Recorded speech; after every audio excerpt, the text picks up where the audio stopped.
নামাজ ইসলামের প্রধান ইবাদতগুলোর মধ্যে অন্যতম এবং মুসলমানদের জন্য ফরজ। কুরআন ও হাদিসের আলোকে নামাজের গুরুত্ব, বিধান ও ফজিলত সংক্ষেপে তুলে ধরা হলো।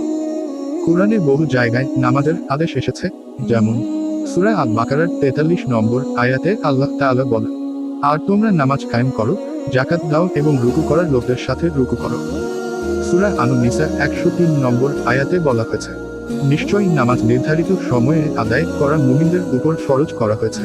রাসূলুল্লাহ সাল্লাল্লাহু আলাইহি ওয়াসাল্লাম তিরমিজি শরীফের 2616 নম্বর হাদিসে বলেছেন, নামাজ দ্বীনের স্তম্ভ।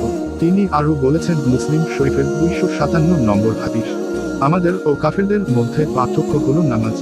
নামাজ না পড়ার পরিণাম সম্পর্কে আল্লাহ তাআলা সূরা আল-মুদাসসিরের 42 ও 43 নম্বর আয়াতে বলেন, তাদের জাহান্নামীদের জিজ্ঞাসা করা হবে, তোমাদেরকে জাহান্নামে আনলো কে?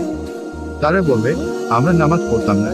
রাসূলুল্লাহ বলেছেন তিরমিজি শরীফের 2620 নম্বর হাদিস, যে ব্যক্তি ইচ্ছাকৃতভাবে নামাজ ছেড়ে দেয় সে কুফরের নিকটবর্তী হয়। নামাজের উপকারিতা, আত্মিক ও শারীরিক প্রশান্তি। নামাজ মানুষের অন্তরকে শুদ্ধ করে ও মানসিক প্রশান্তি দেয়।